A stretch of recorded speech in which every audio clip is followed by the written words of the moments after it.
Chavan, I think you can click on anyone find who can add to the discussion. But let me start off. And so, Sure. everyone who's here, uh, welcome to this discussion, which is uh, at a critical point, I think, in the market after it's had this wonderful 2 month long run.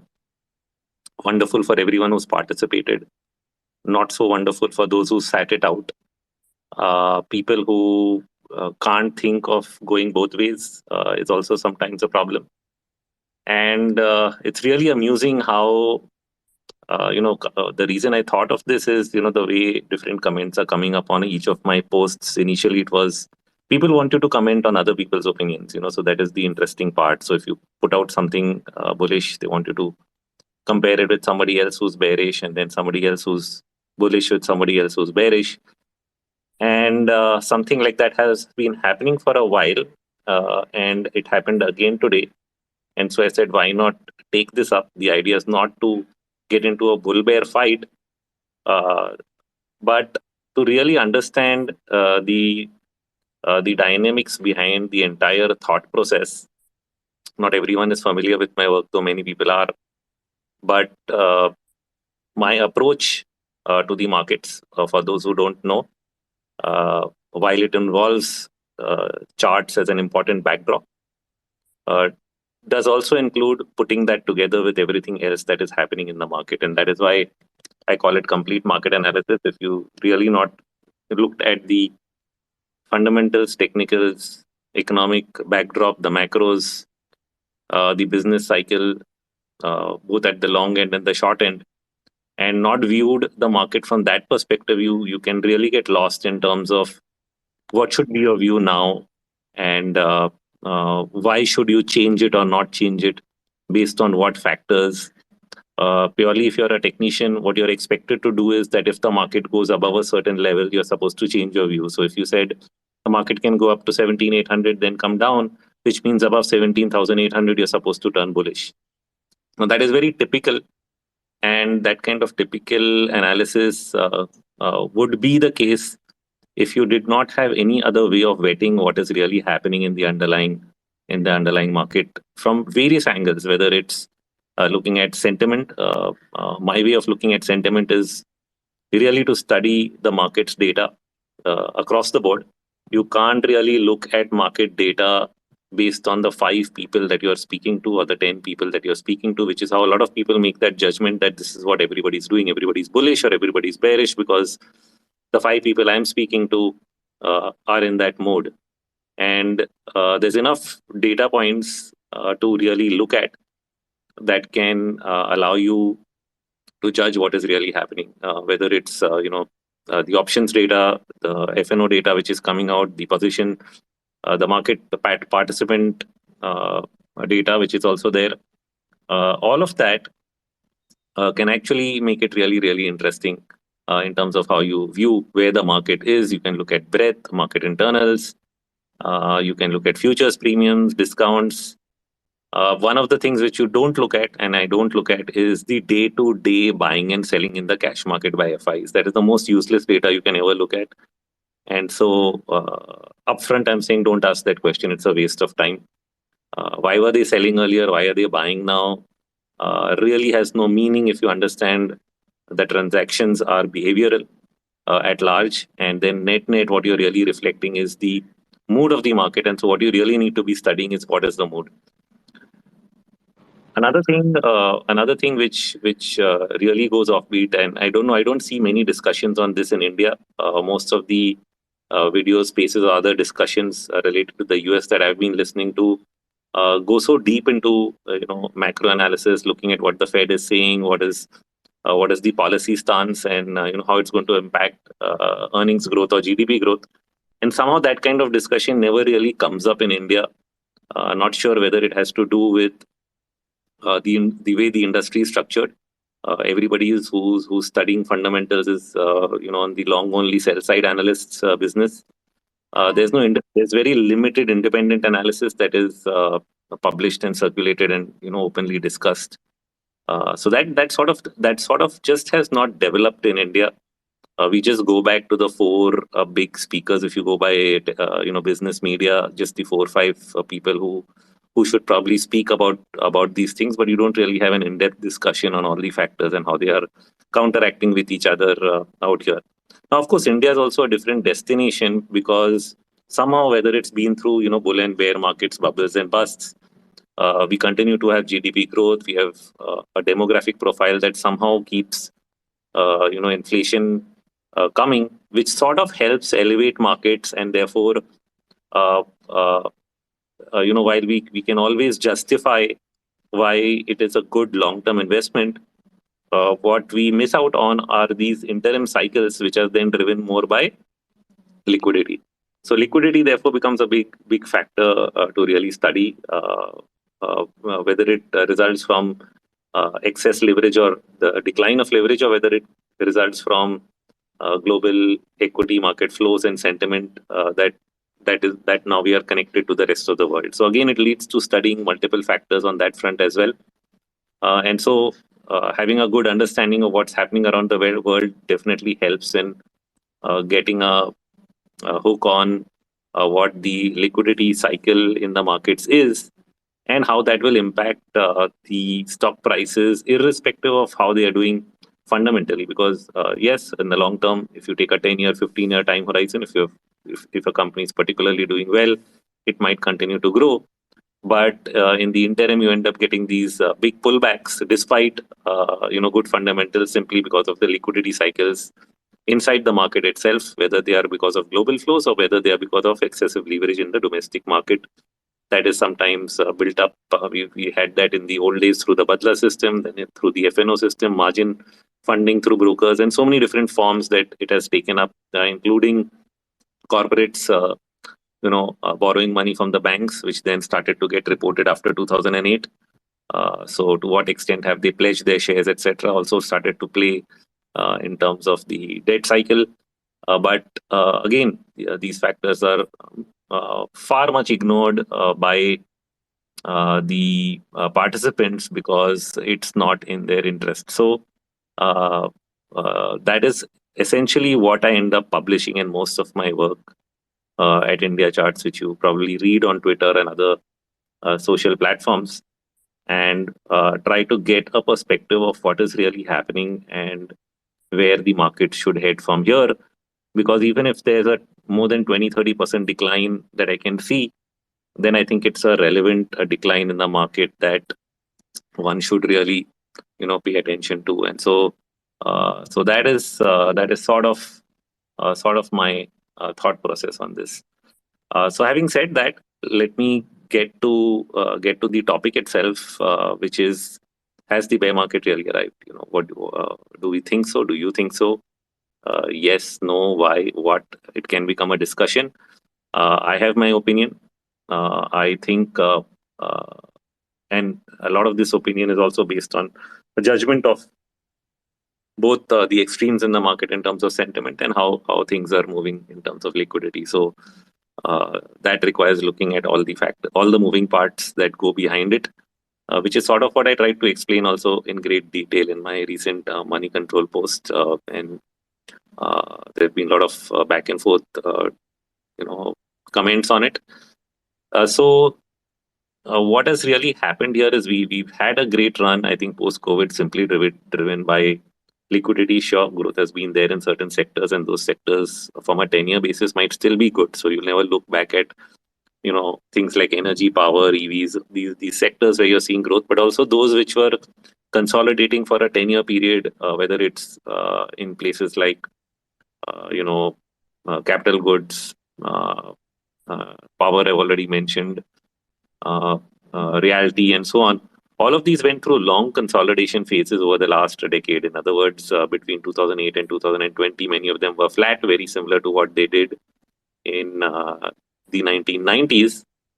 And then they came out of it at the fag end, which was partly helped by the tech bubble, which is where many of those stocks actually made their first waves.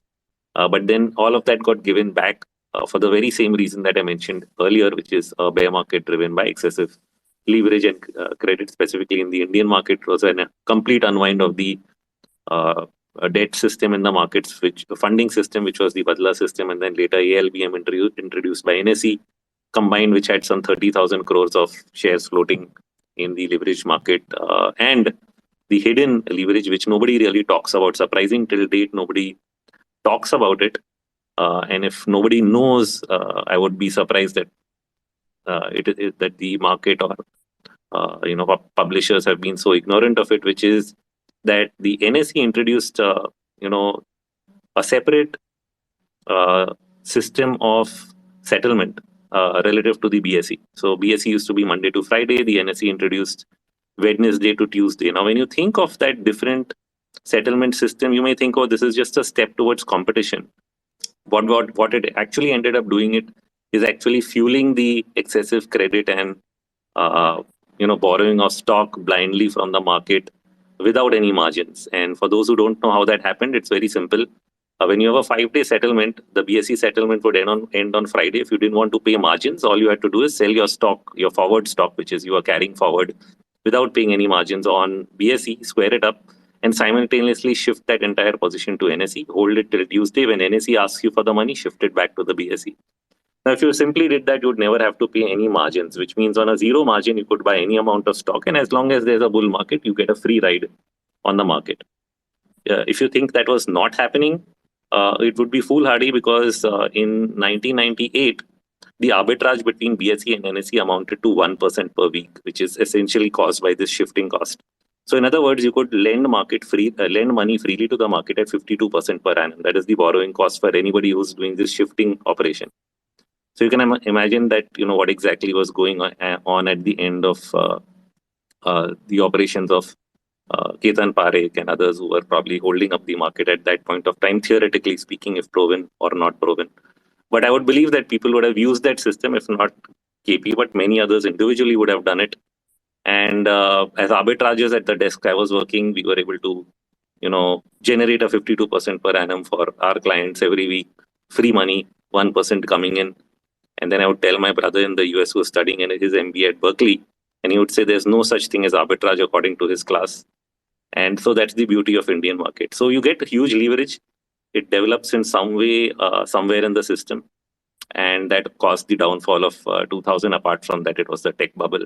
The leverage really added up to it. So we got that. And then we got the actual bull run in India with growth and other things happening. Many of the sectors that had consolidated picked up again. And I see a lot of mirror of that in the recent episode that we've seen post-pandemic. A lot of these sectors breaking out, and now we are going through this downfall, which is essentially driven again by something which is more global, like the tech bubble back then. And we can all debate as to where the leverage or where the credit and money is. Is it all driven simply by the US? Is there something domestic? A lot of the margin funding in India is considered to be low bid this time. And so finding the source of domestic excess is a little difficult for people. And so all the fingers end up pointing to what is happening around the globe. And so if you study what is really happening around the globe, nothing has really changed between index 15,200 and index 18,000, which is why US indices have really not retraced more than 50% in what technically still looks like a corrective rally. This entire rally being driven more by sentiment, which had reached the most extreme since the pandemic, not just on Indian data, but even US data. There were so many data points that were floating around in the month of June showing that people had become the most negative since 2020. So that sort of was a good backdrop for that rally, and that is sort of what happened. And specific to India, it ended up being even bigger, probably because of that lack of underlying excess at that point of time. And the pendulum is probably swung from extreme negativity to extreme positivity. And that's based on just the not just the commentary or the people that I speak to, which are definitely people calling me up and trying to convince me that this time it's actually done and you should be bullish for 19,000 and 20,000. My answer is very simple. If we are really going there, it doesn't matter. You can buy 500 points higher as well. Psychologically, for a lot of people, that kind of a decision is very, very tough. They feel that if I get out now, I'll never be able to get in again, which is nothing got to do with anything but mental training. So if you lack the mental training to do that, then you'll always be stuck. But if you really have to take a decision based on a multi-factor model, which means you'll be looking at what the dollar is doing, what commodity prices are doing, uh, uh, what is the Fed really up to, what is happening? Are US earnings going to really grow over the next 2 quarters? Is the worst over? The answer is no. Earnings are not going to grow. Is the dollar really going to go down? No, there's no trend reversal in the dollar. Are commodity prices rising or falling? They're still in disinflationary mode, which means they're still falling, reflecting the weak demand rather than just the offset which was caused by Russia. I think the only place where that is still showing up is gas prices. So you actually see NG hitting a new high.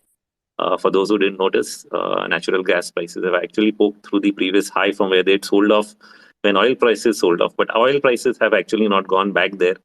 I thought they would have actually, but so now oil prices are really reflecting the general disinflationary trend that we are seeing across commodities.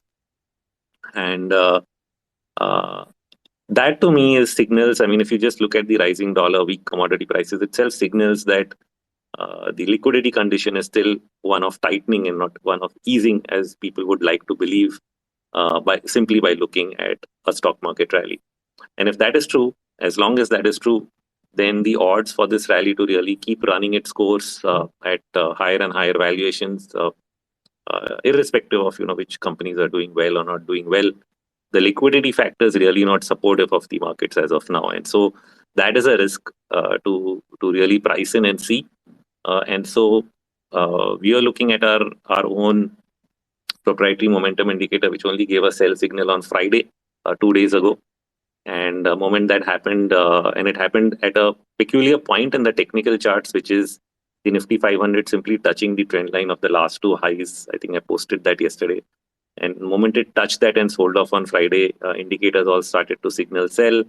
And you already had, I think, a couple of weeks of negative divergences in the breadth, which is the market internals.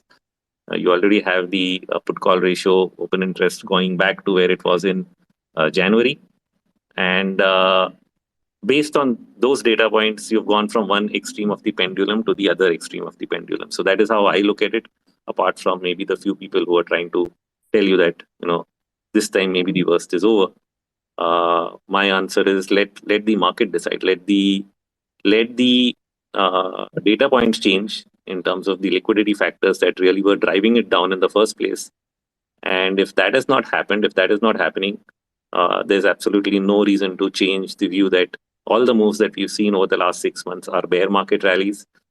Now, the last argument which I got is that bear market rallies don't end up retracing so much. You have an 80% retracement, something which has really not happened. And if then how do we really classify this? The answer to that is markets are never constant. They follow a certain pattern, but sometimes the pattern changes, and you need to adopt and be able to visualize what that change really is. For example, if we actually go back to maybe 2008, 2000, yes, it's true. Most bear market rallies ended at 50% retracement, which is what the US indices are doing right now. They sort of had the 50% retracement mark for the S&P. Nasdaq came very close, but couldn't cross it, and those very much fit that narrative. But when it comes to the Indian market, we actually did something very, very different between 2018 and 2020, where all the three tops, close to 12,500, occurred at a time when the broad market was actually declining. So if you're actually in mid and small cap stocks, you would have been tarnished through that phase, and it was difficult because I had a bearish opinion throughout that period, and even prior to that period, which and the index wouldn't really fall, but stocks would keep falling. So you could be right on stocks, and people would come back and say, well, the index is still up there, so what's the point of your view? And eventually it only took the pandemic to cause the final sell-off. So big retracements, I think, and this long duration distributive phase is something that we saw probably between 2018 and 20 for the first time. Part of the blame went to changing of index components on a regular basis by the regulators or the managers of the index. They would be changing one component or the other every few months, and so that ensured that the weak components were thrown out and the index wouldn't be allowed to fall. So we can sort of come up with a conspiracy theory if we want. But having said that, that's just a pattern that the market has followed, and I think we've seen a lot of rotation through 2020 and 21. every day or every week, there are different sectors that are pulling up, and that has helped the market hold up.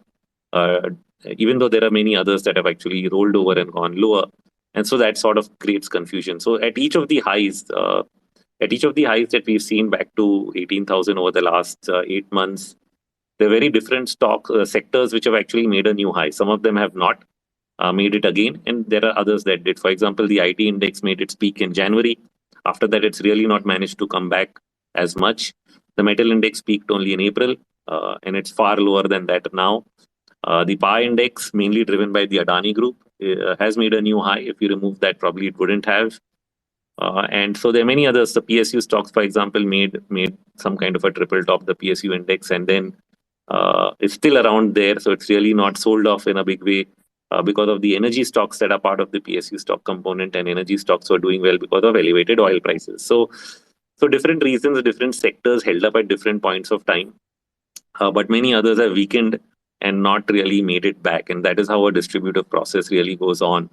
I recognize the distributive process, I think, only after April, simply because metals and commodities formed a larger part of my tracking basket. And so even if the dollar was rising, as long as commodity prices were holding up, I was being ignorant of the dollar rising, because finally it has to impact your portfolio to give something importance. At the same time, the view was that the dollar is in a long-term bear market. That view got violated because I thought I had predicted from 2017 that you're in a 7-year bear market for the dollar. That would have meant 2024. But here comes 2022, and you surpass the 2020 and 2017 highs, which was like a double top around 104. And once you did that, it sort of changed the entire situation, because you had to look at this 4-year period or 5-year period as a consolidation in the dollar rather than a bearish trend. Now, within the consolidation, definitely the impact of the bearish trend played out because you got a significant rally in the underlying commodity prices and stocks. But now that you've broken out, what it creates is one more round of selling in that sector. So that entire reflation theme is being pushed back by rising interest rates and the rising dollar, something which will eventually change. But till it does, we continue to remain in a disinflationary mode. And I think that recognition happened for me in April. And so from there, all the way down to 15,200, and then turning bullish, essentially mainly as a technical stance that the market became too negative. And now the same opposite of that at 18. Well, we didn't cross 18,000. I think we did around 17,950 or something like that, which is almost 18,000. And the pendulum reaching the other end of the spectrum, where a lot of people simply giving up on the bearish stance, and the market showing that those indicators rolling over. So simply waiting for that, which is where the patience comes in. And I think that has already happened.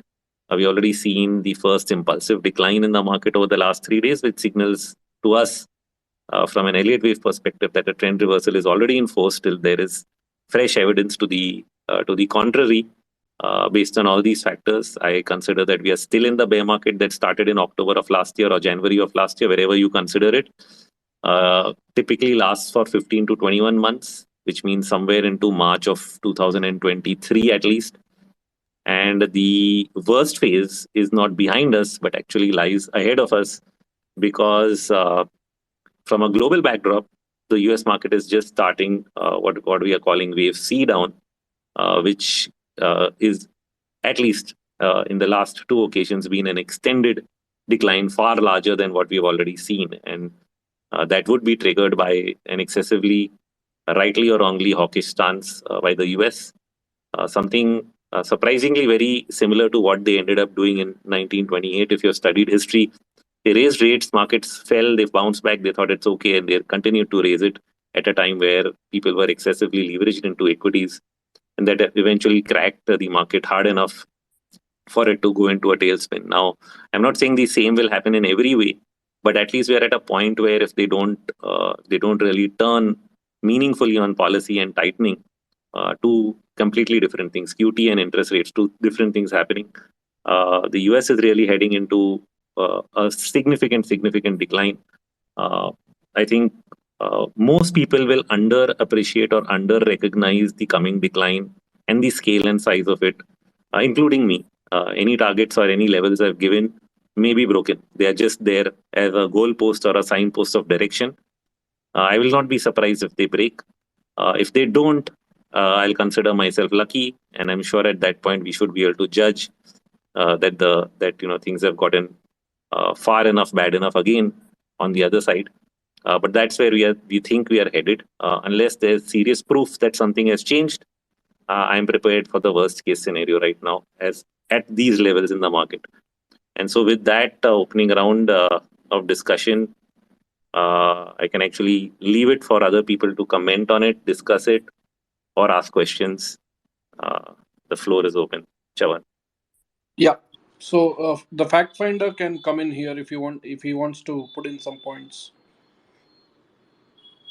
I just want to, can you guys hear me? Yeah. Yes. Yeah, I just want to ask Rohit, India obviously has been a very different market in the way it has reacted. But, what I found interesting was that even despite this big rally, which I term as bear market rally in India as well, the rupee has remained fairly weak, right? Typically, it's one way to call this a bull market rally. You've seen significant currency appreciation. That's not happened this time.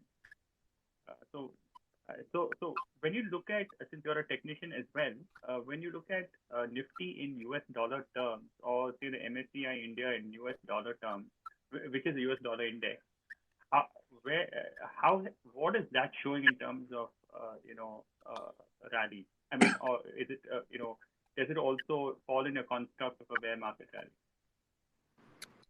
So now you've asked for it's a very big data point when we look at the index long term. Okay, so that in the sense of the economic cycle, which I call the quantitative cycle, and I've applied that to India. I have three reports on it at India charts for anybody who's interested. There are three ways to really measure the long wave. The three ways are: one, you can look at a currency adjusted index; two, you can look at a inflation adjusted index; and three, you can look at a gold adjusted index. So these are all three that I've been tracking for a long period. The currency adjusted index did not break out to a new high above the 2008 highs. Only in 2021 it finally did that in this post pandemic rally. So you had multiple tops at the same level, which means in currency terms, the Nifty was really not able to make a new high. So it was only doing well. I mean, this was one of the weakest bull runs, if somebody wants to call 2008 to 2020 a bull run.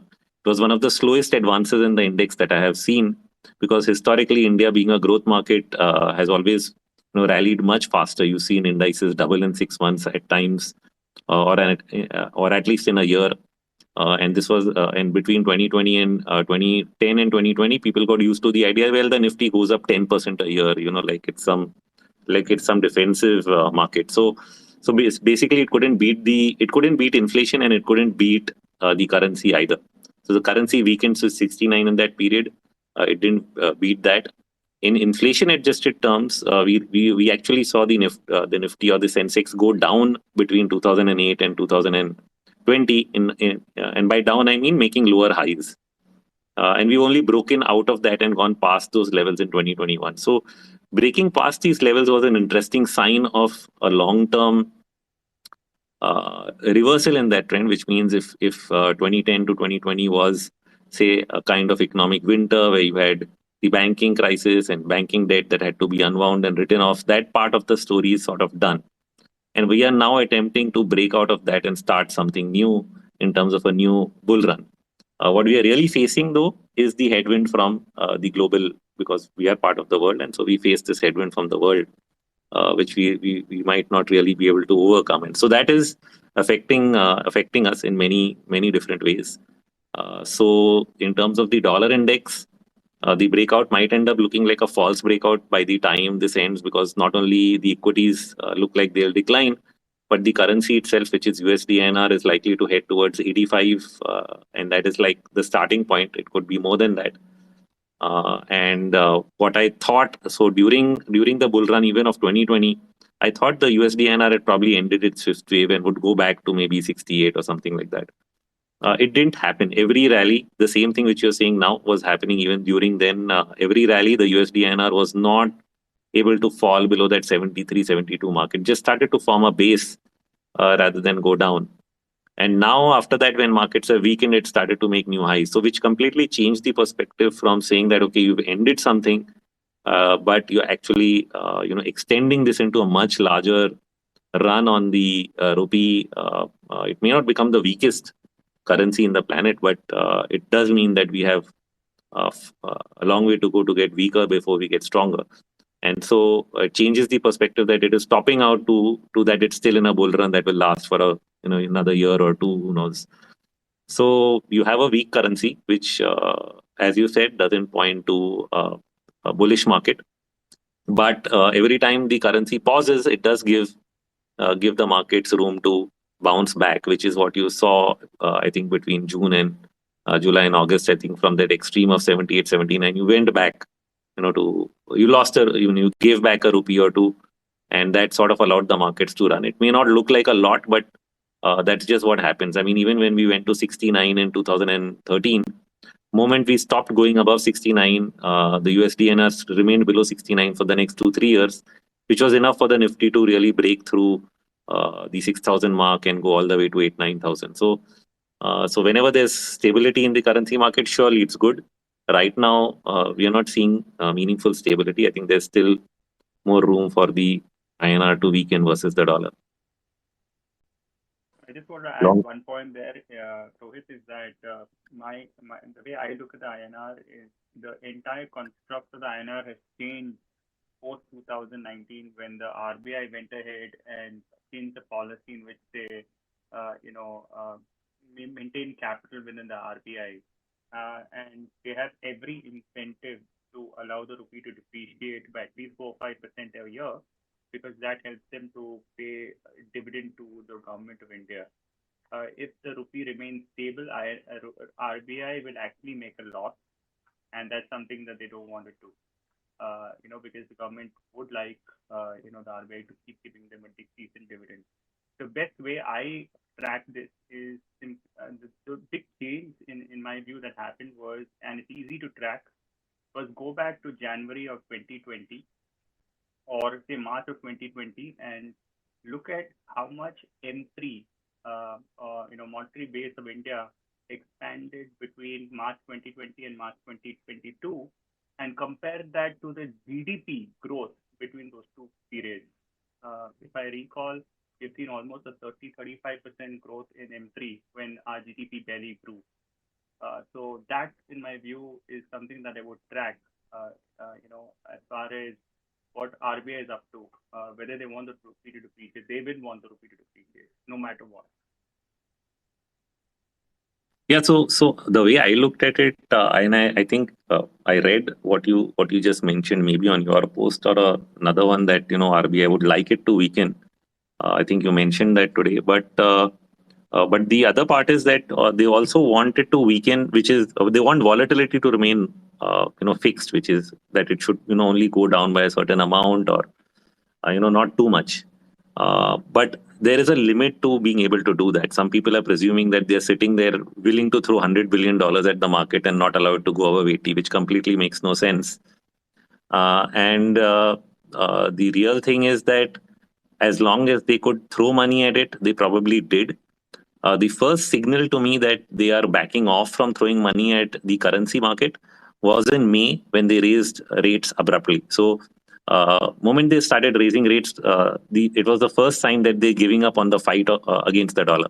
Now they want to now use rates as a fight against the dollar. They don't really want to throw currency at the market. Now, most people don't understand when I say that, but that's how I see it. And so moment they did that, I was pretty clear that the trade on being long USDNR again has really started. And that's sort of one of the positions that allows me to also maintain the bearish stance on the market, that as long as this currency is weakening, you're not going to get a runaway market. In fact, it could also affect flows. I mean, people are not thinking that it could affect flows at some point of time. Okay, Rohit, there's a lot of people who are complaining about the sound issues. Is there anything we can do right now? Are you able to hear me? Yeah. So Srinivas, then, So people's sound issues may be very, very personal, na? I'm not sure. Srinivas, are you able to hear him? Yeah, I can hear Rohit very clearly, and Fact Finder and you. I can hear very clearly. Okay, perfect. So let's continue. Okay, Srinivas, you can take it up if you have anything to ask. Yeah, Rohit, how do you see this Fed? Somewhere, in a way, we're all playing the Fed in some sense. So this Friday meeting last year, obviously he said transitory, uska izzat utar gaya hai. Now, my take is they have been trying to do a controlled demolition of the markets because Mm. they can't afford another round of QE because of 5 trillion or chapega. Then even Zimbabwe will stop using the US dollar. So how do you see this play out short term, next 1 month, 2 month, 3 months? So, from whatever I am reading, what I understand is that they are really not going to be able to back off from the tightening cycle, because the employment data is going to, which is essentially feeds into what is called as wage inflation. So, what they really don't want is wage inflation, which will put more money in the hands of people. The spending that comes with it keeps creating demand and putting pressure on the supply bottlenecks that have not completely been resolved, and not going to be an easy resolution. And so, if you really want, and inflation is really therefore not going to come down like vertically. It's going to go like 9. Now it's at 8.5. Then it'll go to 8. Unless it by the time it comes back to even a 5, it is going to take several months. And till that point of time, policy direction, if not the rate of change of policy, at least policy direction is going to remain the same, which means they're going to keep advancing rates, if not at a higher pace, then at a slower pace. And so that doesn't change the liquidity perspective, which is that liquidity is really going to be a problem area. Okay, thanks. Okay, Sharadji is here. Sharadji, namaste. Namaste. Yes. I have a question, Rohit, about dollar index. You were very bearish since 89, 90 and until now. But I don't see any importance of dollar index. Because on one side there is euro, which is being decimated. So natural corollary is that dollar index will go to new highs. So how much we read in dollar index, I don't suppose it's of any relevance now. You agree or you don't agree? So see, while the dollar is a made up of these main currencies, the most significant, of course, the euro and the yen. What the key really, why do we really look at it is that how do these currencies really move? So that to some extent there is an interest rate differential play going on, which means if you just look at US policy, for example, the Europe decided that they didn't really want to start raising rates, and the US is raising rates way ahead of Europe. That's really making the dollar stronger than what the euro is doing. If we go back to 2015, I think somewhere around there, when the eurozone said, we'll do whatever it takes. That was another reason when the dollar was rising, mainly because the euro was falling. They said that we'll do whatever it is which to weaken the euro, to do a lot of QE so that our economy can get supported. That's also a reason why we see that European stock markets don't seem to really be falling as steeply as US stock markets, because they're continuously supporting it with with their monetary stance that they don't want to tighten too hard. Japan is completely not doing it because their inflation rate at barely 2%. They feel that, oh, there's hardly any inflation, we are okay. We don't need to raise rates. Europe feels okay, our inflation is a little higher, so we'll raise it a little bit, and US is really fighting with it. So this differential is causing the dollar to rise, and it does then play on it. What it ends up doing is hurting the rest of the world. See, you've seen every time the dollar's risen, we've seen crisis in particular markets. This time it's ended up being Sri Lanka. Last time it was Turkey. Prior to that, it was even Brazil had trouble in the 2010s in between. So did Russia. So all of these places have been affected to some extent, and this is now beginning to affect, I think, almost every market, because you're seeing the pound weaken, you're seeing the rupee weaken, almost every currency is weakening. Now you can say that, well, if every currency is weakening, then actually on a relative basis we are all constant. We are really not weakening against each other. We are only weakening against the dollar, but against each other we are really doing nothing because we are all falling together. So that's another way of looking at it. And so maybe we are better off trading with everyone else rather than the US itself. And and that's the pushback. I think at the end of this road, the pushback is that everybody will decide that then we don't want to transact in dollars anymore. I don't know when that will happen, but as of now, looking at the dollar, it just tells us that this is the scenario where you're putting pressure on everybody else to fall in line with the mandate in the US.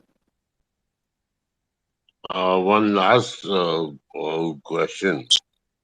17 months ago, the Nifty was at 12,000 or thereabouts. Do you see it coming again or no chance? You mean going back to 12,000? Yeah.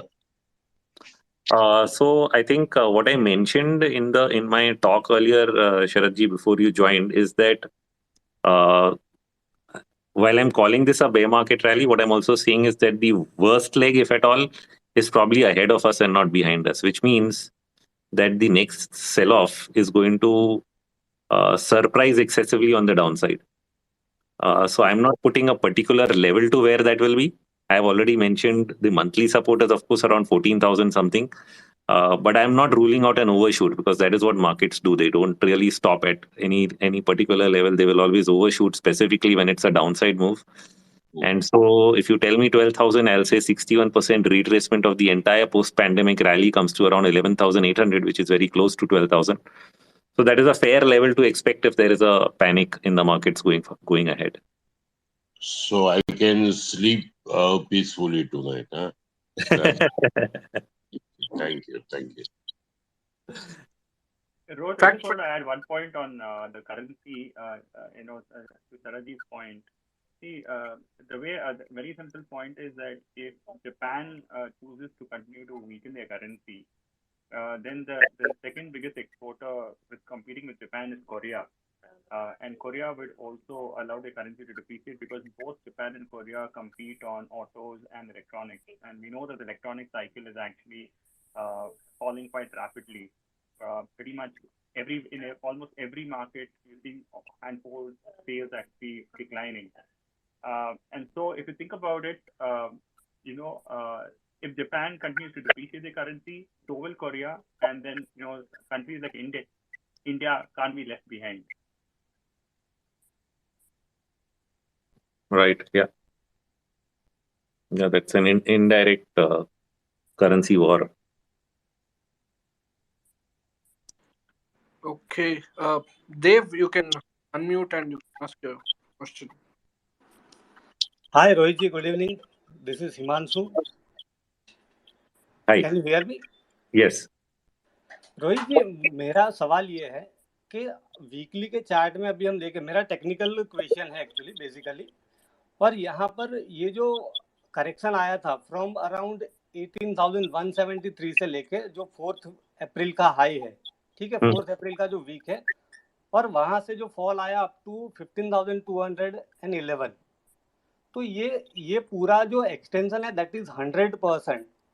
सो ये ABC correction खत्म हो गया है या नहीं? Don't you think मतलब कि ये ABC correction is over now? और दूसरा ये है कि आप जो रैली बोल रहे हो कि ये बेयर मार्केट रैली है, तो do you classify it as based on technicals और do you add some fundamentals also? और so I answered that question in my opening talk, but I'll just quickly answer it that yes, I look at factors beyond technicals, because I don't want to say just because it has retraced 80% or just because it has gone above 17,500 that we should now change the classification that it is a bear market rally or not. And therefore you have to look at various other macro factors, जैसे कि dollar की बात हम लोग कर रहे थे, dollar है, इंटरेस्ट रेट्स हैं, लिक्विडिटी के जो फैक्टर्स हैं, यूएस का पॉलिसी क्या चल रहा है, यूएस का मार्केट तेजी में कि मंदी में, ये पूरे फैक्टर्स को कंसिडर करके हम लोग फिर सोचते हैं कि हाँ ये चीज हो रही है या नहीं हो रही है।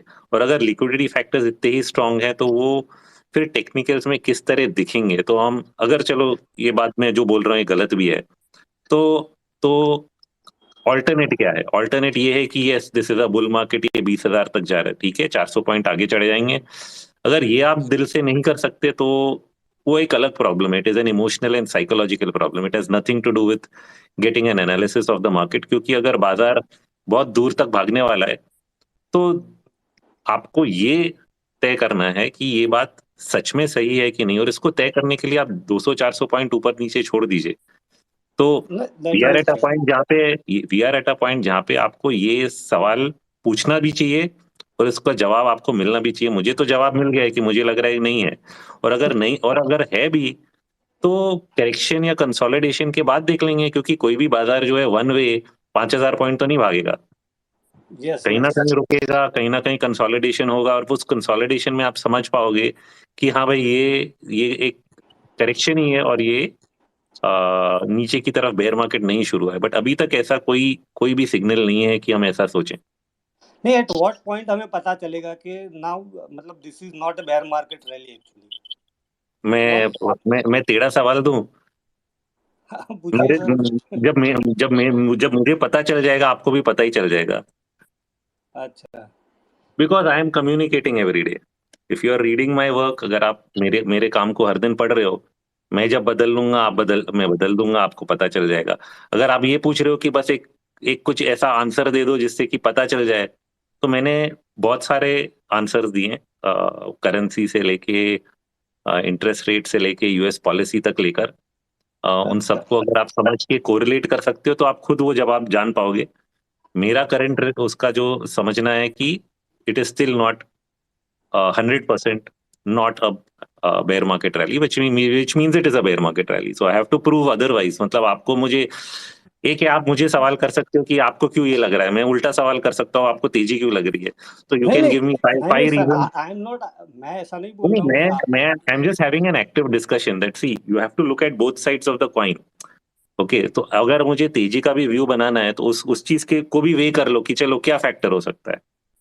18,000 तक आगे जाने के 5 फैक्टर्स चाहिए मुझे, तो वो फैक्टर्स क्या होंगे? ओके, और ये वीकली में अभी आपको लग नहीं रहा है कि this correction is still over, right?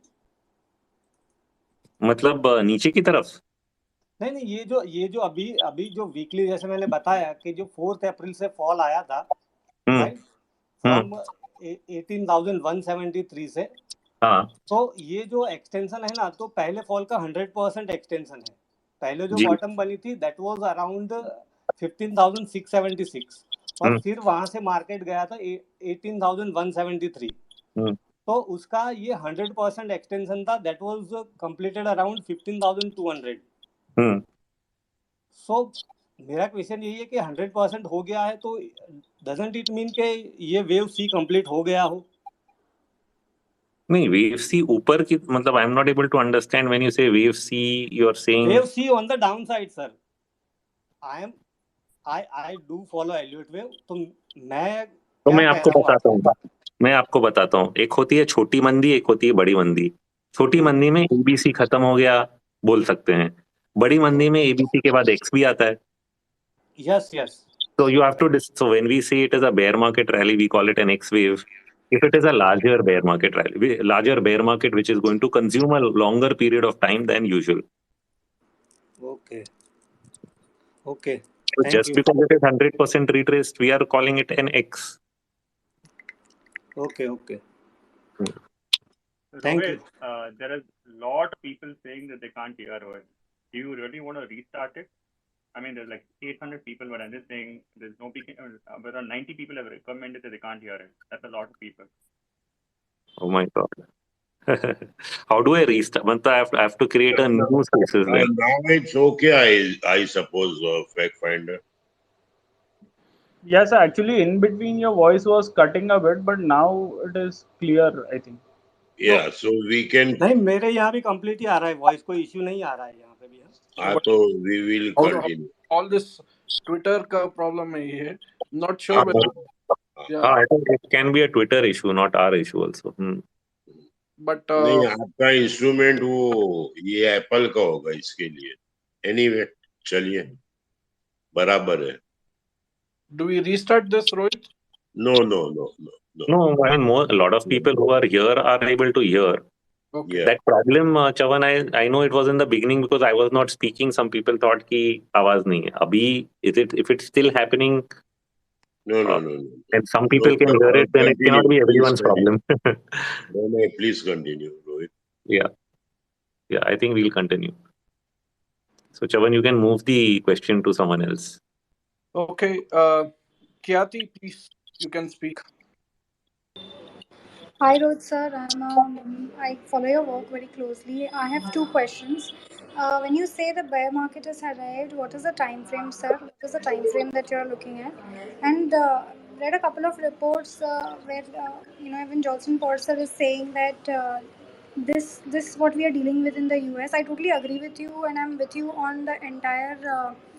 Analysis and what you said in your opening comments about the US markets, NASDAQ, everything.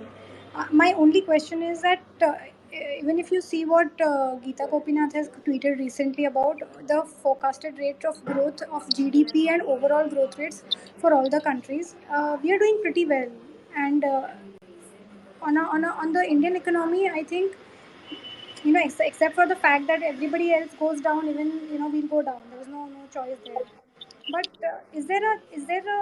um, is there a possibility, if you can say so, that if you are a relative outperformer, then your markets will also relatively outperform? You will not go down like the rest of the world. So when there are minor corrections, that relative outperformance theory has some relevance. But when there are major bear markets, for example, if the S&P falls as much as it has done in the last year, and in fact, as I'm saying, wave C down could be larger than wave A, which means the next leg down would be much steeper than what we have seen in the US indices. In that scenario, thinking that the Indian market will not fall significantly or outperform on a relative basis is a slightly difficult concept. In terms of the time frame that you spelled out, this is going to be, I mentioned, based on history. Most long bear markets last for 15 to 21 months in India, which means we are at least going out to say March of 2023. That's sort of a timeline that I'll keep. So yeah, that answers both of your questions. And just on the sound thing, other thing is that this is getting recorded, and therefore people who are not able to hear can listen to it later on. So one more question. So you track commodities very closely, and you've been, your analysis on commodities has been bang on. What is your future outlook for commodities? You still think it's going to be a deflationary trend, and we are going to see lower commodity prices or higher? I think your analysis points to a higher commodity prices. No, so I think I'm bullish on the commodity cycle on a long-term basis. But what is happening right now is that we are getting the first hiccup, usually the second wave, as we call it in Elliott wave terms, and the second wave ends up being the deepest, sometimes retracement of the first wave up. So a significant retracement of the entire up move in the commodity prices that we saw between 2021 and 22 are actually taking place right now. And from a short to medium term perspective, is that over? The answer is no. The things like the Nifty Metal Index, for example, specific to our market, has retraced exactly 66% at the recent top that it made 2 days ago and has started to fall from there. So unless we really go above that, I think the next wave down for metal stocks or metal prices should be ahead of us. And the rising dollar also points to that, because whenever it's rising, which is what our opinion on the dollar index is, then you get further weakness in commodity prices. We aren't seeing much of it in copper, but we have seen some weakness in other spaces. And I think I think there is a complete leg down pending for commodity prices before the next longer term up wave can start. Okay, so if I have a view for or a time horizon about 2024, 25, uh, then you think it is going to be the third the longest third up, whatever it is in Yeah, immediate way. by that time, probably the next wave, the long wave up, would have started. Uh, well, what you'll have to deal with in between is the drawdown. Yeah. Got it, sir. Thank you so much. Can I just add something on the GDP numbers? Sure. So, see, Kathy, the one thing that people see, I don't think we should just look at GDP numbers per se, because uh, it's a lot. It's very much survey based. But if you look at real numbers, right? I mean, and I'll give you a very good example, right? I think Kantar Global just came out with a survey on. I'm not survey, rather they track FMCG across the country in terms of volume. And what they mentioned is that there was a slight pickup in rural India, but if you strip out things like beverages, which is cool drinks, stuff like that, then and we had a pretty much hot summer. Then actually again FMCG pretty much across every segment actually saw a decline in rural India. Urban India actually had a 4% decline. That's Kantar. The other competing guy is Nielsen. Nielsen came out with the data for Unilever, and Unilever presented that in their quarterly presentation. According to them, for the last 3 financial years, there has been negative volume growth in India's FMCG across the segments in which Unilever, operates. And Unilever is the second largest FMCG company in the country and operates on several segments in the country. And if they are seeing a negative growth, and this is not just Unilever's volume, they're saying across segments in which Unilever operates, the volume is declined in both rural and urban India for the last 3 financial years. So, that doesn't connect with our GDP number. And I'll give you another way to look at a GDP number. Just do one thing. When you and I make a transaction, we pay GST, right? We pay CGST and SGST. We don't pay IGST. Just do one thing. Look at the last 2 years of CGST and SGST numbers. Don't look at GST in total. Just look at SGST and CGST, which is the central and the state, and divide that by the 2-year CAGR of the WPI, and you will get a negative number for several months. So that doesn't again tie up with the so-called GDP number. And then if you look at things like I had written a thread on LPG consumption in the last 3-4 months, LPG consumption in India has been negative. So I'm just saying if you look at various data points, I know it's easy to look at auto sales, but remember auto sales four-wheeler sales haven't grown for 5 years, right? There is a pent-up demand. You've not had, commercial vehicle, heavy commercial vehicle sales have not grown for the last 5-6 years. So you will have some pent-up demand, but that is not the full economy. You got to look at various aspects, and I think FMCG is the broadest aspect of the economy. The second point I want to people don't appreciate is post-COVID, there's been a dramatic change in the way money is managed globally. It's moved so dramatically in favor of ETF versus non-ETF. The issue is that when you have these massive corrections, you have a very swift rally, and a lot of these swift rallies are driven by ETF flows either in or out.